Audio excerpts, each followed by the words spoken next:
If I only had $1,000 to invest in 2024, I wouldn't be in a rush to throw it into stocks or crypto. My first move would be to invest in myself. I've always believed that knowledge is power, and it's truly one of the best investments you can make. So whether that means buying books, taking online courses, or learning a new skill like digital marketing or coding, that's where I'd start. It's an investment in yourself and your future income. Once that's in motion, I'd set aside $500 for a small emergency fund. Having a little bit of money saved up can help you avoid dipping into your investments during a financial crisis.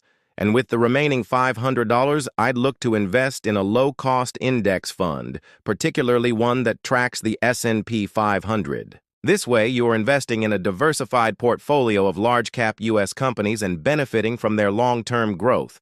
Index funds are great because they minimize risk and provide broad market exposure. Now, if I'm feeling extra confident and I've done my research on a particular company, I might allocate a small portion of my investment, maybe around 20 to 30% into individual stocks. But it's important to remember to only invest in what you understand. For example, if you work in tech, you might have a good grasp of how a particular tech company operates and its potential for growth. So investing in that company might be a good idea.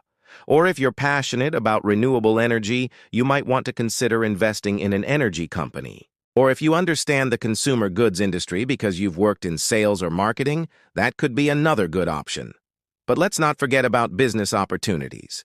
Even with just a few $100s, you can start a small side hustle. You can create and sell digital products online, offer freelance services, or flip items on a marketplace. With a little creativity and effort, you can turn $1,000 into much more.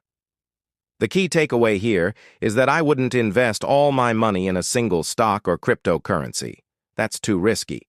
Instead, I'd diversify my investment across different asset classes, different companies, and different industries. And remember, wealth isn't built in a day. It's built by making smart, consistent decisions over a long period of time. So, if you found this advice helpful, please hit that like button. Make sure you subscribe to the channel and hit that notification bell so you don't miss any future videos. Thank you for watching, and I'll see you in the next video.